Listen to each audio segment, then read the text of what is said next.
ওমর একজনও বডিগার্ড নাই, তাহলে তো পাওয়ার কেন, এরে মাইরা ফালাও। যার কোনো বডিগার্ড নাই তাকে মারতে এত বাধা কেন? কোথায় মারবো? একজনের দায়িত্ব দিল, তুমি পাইলেই মারবা, তোমার বড় পুরস্কার আছে। ওমর একা কোথায় থাকে খবর পাইলেন একটা চেটিয়াল ময়দানে। ওমর একা, কেউ নাই, ঘুমায়, হাতের বালিশ বানাইয়া ঘুমায়। রহমতের নবীর আদর্শের ওমর হাতের বালিশ বানায় ঘুমায়, পুরা রাষ্ট্রের অধিনায়ক ওমর। দুশ্মন খবর পাইয়া তরবারিটা নিয়ে খুশি মনে দৌড়ায়, এই সুযোগ হাতছাড়া করা যায় না। তরবারি নিয়ে ওমরের দিকে আগায়, দেখে শুয়ে আছে, দুই পাও কদম সামনে দেয়, আবার ভয় পেছনে যায়, আবার আগায় যাইতে যাইতে যাইতে যাইতে দীর্ঘ টাইম কিনারায় যাবে যাবে ভাব। হঠাৎ করে দেখে ওমর একা ঘুমায় না, জঙ্গলের একটা বাঘ ওমরের পাহারা দেয়। বিশ্বাস করারও তো অবিশ্বাস করার মতো বেঈমানও এই জমিনে এখনো আছে, বিশ্বাস করতে চায় না। কেতনা বড় বেঈমান, বিশ্বাস করতে চায় না।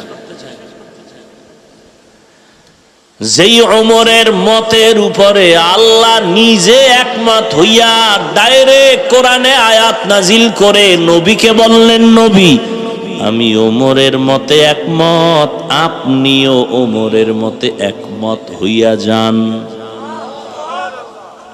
নবী কি কয় জানেননি? লাউ কানা বাদি নবিয়্যুন লাকানা ওমর, আল্লাহ যদি আমার পরে নতুন আর একজন নবী বানাইতেন, ওমর হতো আমার পরের নবী।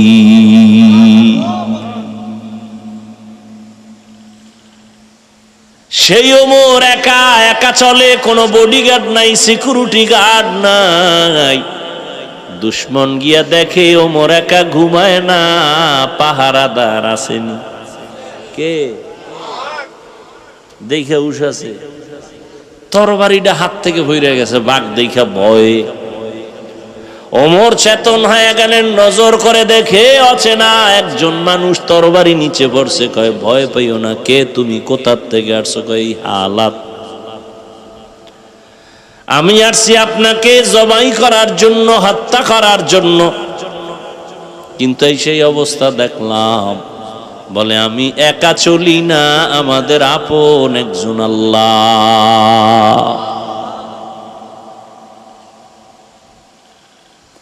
রহমতের নবীর আদর্শের কারণে ওমরের দাম, জান্নাতের ওপেন টিকিট চলে আসলো।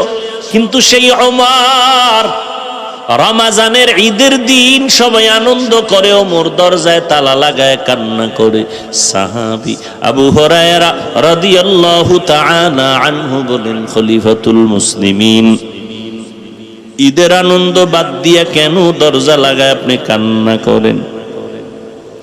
ওমর বলে, রমজান চলে গেল, তারাবি পড়লাম, কবুল হলো কিনা চিন্তা, জাহান্নামের আগুন থেকে নাজাত পেলাম কিনা চিন্তা। যেই ওমরের আমলের ব্যাপারে নবী বলেন, আকাশের তারকা যেমন কোনো সংখ্যা নাই, ওমরের আমলের সংখ্যা নাই। সেই ওমর ঈদের দিন কান্না করেন, আনন্দ করে না, জাহান্নামের আযাবের ভয়। পাল্টা প্রশ্ন করলেন আবু হুরায়রা, ও খলিফাতুল মুসলিমিন, আপনি তো জান্নাতি সাহাবীদের মধ্যে দ্বিতীয় কাতারে আছেন, আবু বকরের ভরে। ওমর কয়, রে ভাই আবু হুরায়রা, যে আল্লাহ জান্নাতের টিকিট দিছেন, আমার কোনো আমলে যদি আল্লাহ আবার বেজার হয়ে যায়, টিকিট ক্যান্সেল করে দিবে।